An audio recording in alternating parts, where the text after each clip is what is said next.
If I had to talk about how I became the reader I am today, it would definitely start with this book, Guess How Much I Love You, by Sam McBratney. And my mom gave it to me for my 3rd birthday. She wrote, Andrea, happy 3rd birthday to my special miracle. The sun rises and sets with you, my sweet baby. I love you more and more every day. You are truly a gift from God. All my love, Mommy. And we read this all the time. She read it to me before I went to sleep, and I would ask her at random times to read it.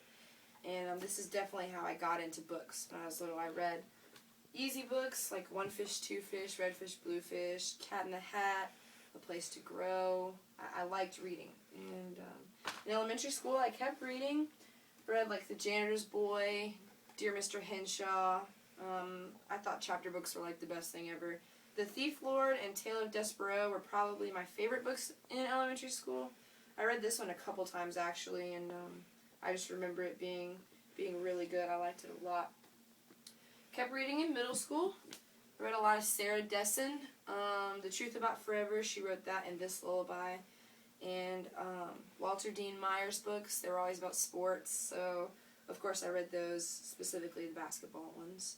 And in high school, I didn't think I was going to like reading because of the book Cold Sassy Tree. I hated it.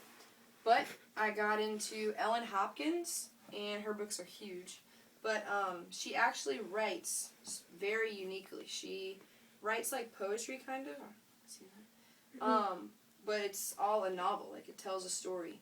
So those kept me sane in the beginning of high school. I read a lot of those. And I got into just harder books, like Pat Conroy, My Losing Season was really good. I got into my Bible. I read that a lot. And devotionals. Crazy Love by Francis Chan.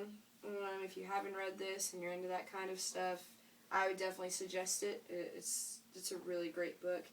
And I also got into this book. This is probably one of the best books ever, if I have to be honest. It's The Basketball Vault from the University of Tennessee.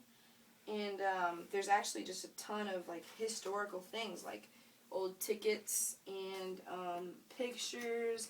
I'm pretty sure, yeah, there's a letter from Michael Jordan in here, player packets. And the story is actually really good, but now I kind of just go back and look at all the cool things. But I read a lot of Pat Summitt's books in high school. And my favorite book, if I had to pick a favorite, it would definitely be this one, Catcher in the Rye by J.D. Salinger. It was actually a summer assignment book. That's surprising because I really, really loved it. My favorite quote is at the end. Holden says, "It's funny, don't ever tell anybody anything. If you do, you'll start missing everybody." The book is pretty much about nothing, but it is by far the best book I've ever read. And that's it.